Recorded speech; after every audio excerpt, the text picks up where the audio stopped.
Guys, we have finally hit the first big milestone, in my opinion. Something about 5K milestone.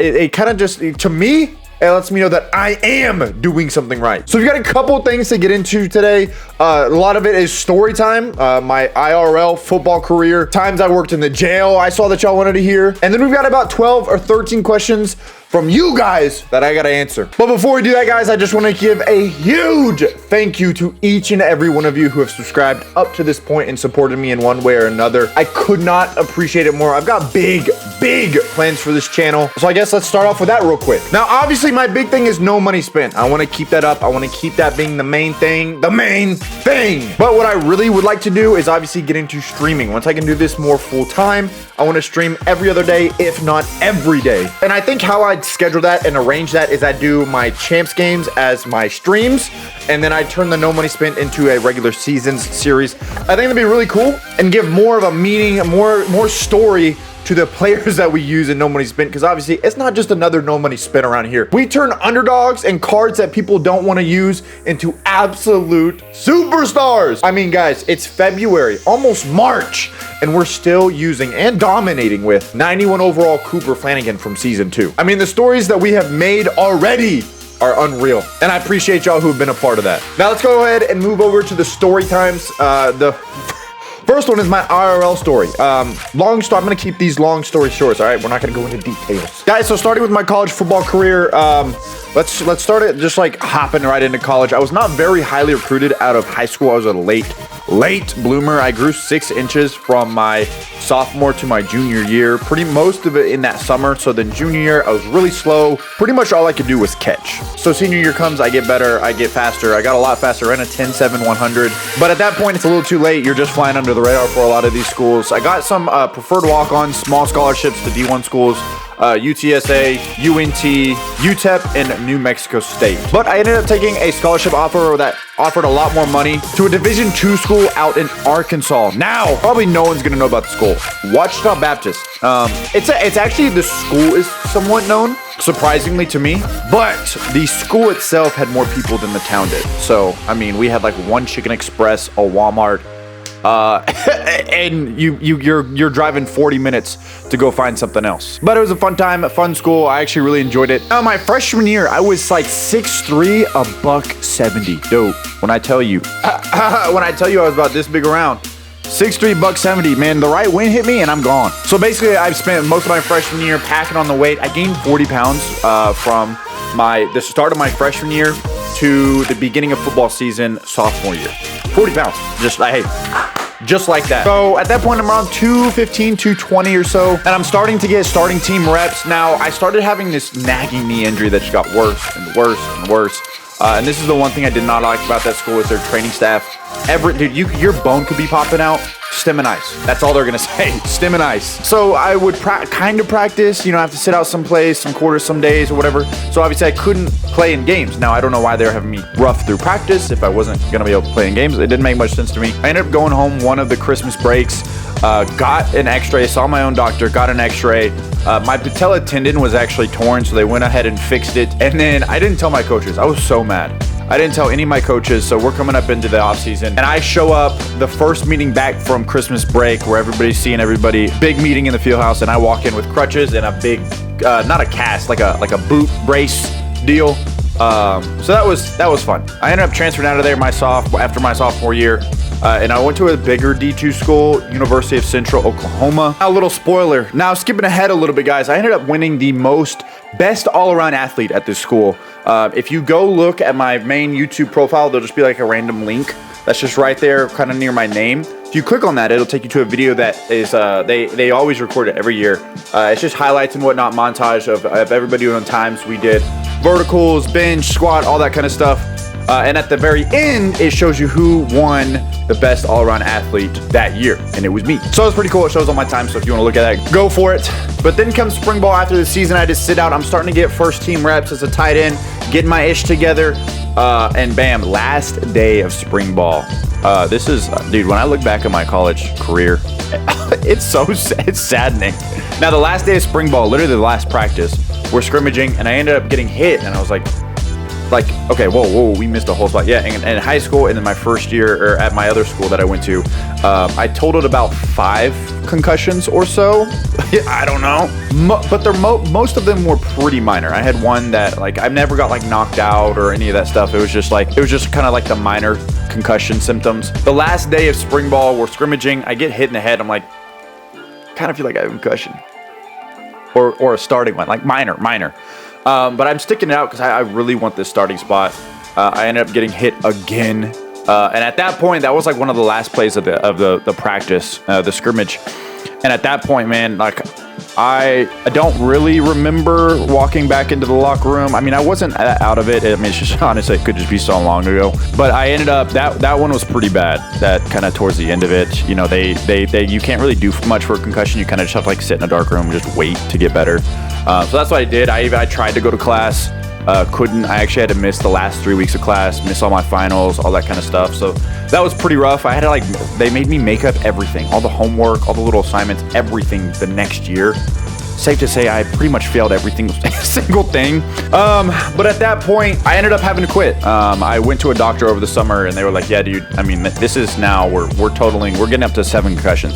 If you don't have like a draft pick riding on this, like a real future in this, it's probably not worth it. I had some NFL scouts ask about me, but that was pretty much it. I'm not even asked. Like, I had an NFL career waiting for me. It was definitely in the picture for me. I mean, I was gonna at least try to be like on a practice squad or special team specialist, whatever it is. But obviously that didn't happen. But honestly, everything happens for a reason. So it is what it is. I wouldn't change anything that happened. But yeah, that's my college football career. Not very exciting. Now on to my jail experience. I worked in a jail for about a year and a half. Now I could go on and on and on about stories, fighting people, getting spit at, crazy. I've seen some crazy stuff. I don't know. Every day was something new. You know, you've got several different positions. You can either book people in. You can work like the floor, the cells. You know, you're going and feeding the inmates, checking on them, doing bed checks, all that kind of stuff. Or you're working up in the tower where the cameras are. Like, it was a lot of fun. I had to get taser certified, which means I had to get tased. I got a video of that. We'll probably have to take a look at some point, but. That was a lot of fun, but every day I mean, I got paid next to nothing. Next to nothing would be good. It was a fun job. There is no doubt about it. It was a fun job. 12-hour shifts, but it was a fun job. Now again, I could go stories about fighting people. We got people coming off drugs that are tripping in their cells, thinking, you know, they got bugs all over them, all that kind of stuff. One story I will tell you is we had a homeless guy come in, nicest guy ever. Hey, I think he was like Korean or Asian, something like that. He didn't speak great English, but he comes in. And a lot of those homeless people will go like throw a rock at something just to get brought in jail for the night, get a free meal, you know, warm, especially when it's cold outside. So they bring him in. I don't even remember what he did, but he stunk. Like nobody wanted to get around him. And because we have to like change him out, put him in our clothes, all that kind of stuff. And so I'm changing him out. His pants, he's got like 6 layers, 6 jeans on, whatever, pants, whatever it is. And like the outside's crusty. They're all soaked through of whatever it is. Come to find out, this guy has been for 3 months pissing and taking and leaving Hershey Roads in his pants for the last 3 months. He ain't dropping trowel to relieve himself, front or back. Front or back. Bro is just letting it rip at home base. So we had to change him out, and it was disgusting because every like 5 layers, he had 6 layers, all 5 layers from front, you know, whatever. Were just soaked, crispy, whatever it was. The last layer, dude, was filled to the brim of just a straight caca. It was bad. But again, nicest guy ever. I mean, I asked him, I was like, dude, all right, let's go get you a shower. He's like, oh, I'm good. Like, no, you're not, brother. Go wash up. You stink. Now, to wrap it up, guys, a little Q&A courtesy of you guys. So let's start off with the question I literally just finished answering. This one comes from Tristan Landra Smith, who says, we need that jail job lore in your 5K Q&A. Well, you got it. There it is. We may have to have, like, when I start streaming, we may have to have some story time continued with that, because I've got stories for days. Next question comes from Brando K, who says, when did you get married, bro? How did you guys meet? So my wife and I have been married for almost, this year, it'll be 5 years. So we're about a little over 4 right now. We've actually been together for 10, about to be 11, and we were high school sweethearts. We've been together since high school. Next one comes from Nickable, I guess is how you say that. He said, love the video, Zoo, you're hilarious. My question for Q&A is, are you married? I thought I saw a ring on the finger. A little duplicate question, but yes, yeah, your boy is locked. Next one comes from Bama Beast, who says, who's your favorite college football team, brother? Right here, brother. Them boys. Now, I was at the time that I acquired this merch, I was a huge, massive fan. And then they went through that time where they were just like butt cheeks. And I'm not like not a fan, but also I couldn't just watch butt cheeks. I can't watch football teams playing like butt cheeks. And then obviously with them being good, I started watching them more and more. I don't know. I honestly drifted into being a bigger fan of NFL, but I'm starting to come back around, especially with Cut or with the college football 25 and all that stuff. It's really brought me back to enjoying college football, the game and in real life. Next comes from Meatballs Deep. It says, what's your blood type, brother? I don't know. I just know I got that dog in me. And the next comes from Dylan, who says, you're the most entertaining person to watch play this game, win or lose. You always put on a show. But also for your 5K Q&A, I was wondering what college football game is your all-time favorite? Great video as always, brother. I appreciate the kind words. It's always showtime around here. Now, crazy thing is, college football 25 is the first college football game that I've gotten into, that I've ever played. I think the last college football game was NCAA 14. And I think that was the first year I got into Madden. My buddy introduced it to me, Madden 25, which obviously back then I think that was Madden 14. So that was the first Madden I got into, which was right after NCAA. Next one comes from I don't know, but baseball is life, who says, have you guys decided on your kid's name? And it's a boy, right? Yes, I'm having a little one here in the next month. Yeah, that's crazy. His name is going to be Charlie, which actually it's not my middle name, but it's brought from my middle name, so that's pretty lit. But you better believe that boy gonna be on the sticks real soon. Oh, and then funny enough, I didn't even realize this. The next question comes from, again, Tristan Lander Smith, the whole government name right here.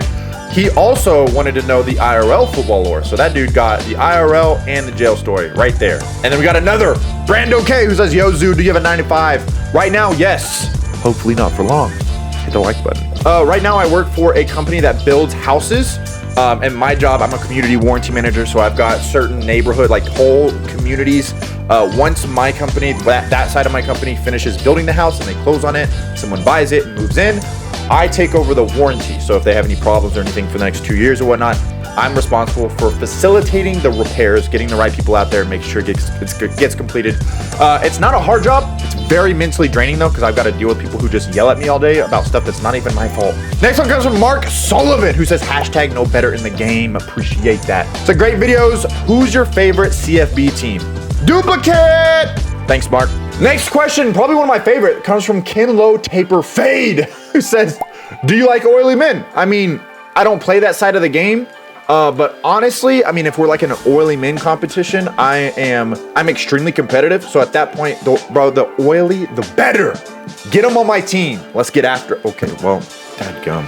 Other than that, no, I do not. Next one comes from BR the GOAT. I think this is the second or third to last question. He says, what's your go-to to make fast and easy coins and cut? Honestly, dude, play your games. Play your games.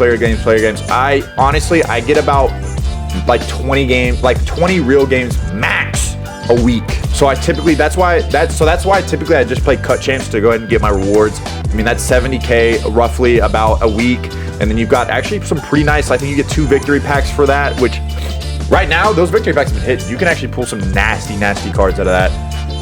Just kind of pray for good pulls, take advantage of free players, level up in the battle pass. That's pretty much it. That's what I do. And then the very last question we got, it comes from Brandon Hensley. He said, would you ever consider doing squads with viewers on Cut? Yes, when I start streaming, because that is going to happen at some point. Speak it into existence. When I start streaming, I think that's going to be honestly one of the bigger things that I do is games with you guys, whether it's against you guys, squads with you guys, and then we'll also do some champs. But honestly, I want to play. We're not going to say that. No. Yes, we're going to play with viewers. But guys, that's going to wrap it all up. That's your 5K video. Again, I could not thank you guys enough. Y'all are killing it on the sport. We're growing like crazy, and I could not. And again, hey, it's all thanks to you guys, and I could not thank you guys enough. Just make sure you keep hitting that like button, because as a small content creator, that is probably the biggest, the number one thing that helps me out more than you know. As always, guys, I hope y'all did enjoy. Y'all keep putting on a show out there. I'll keep doing my thing in here. I'll see you in the next one.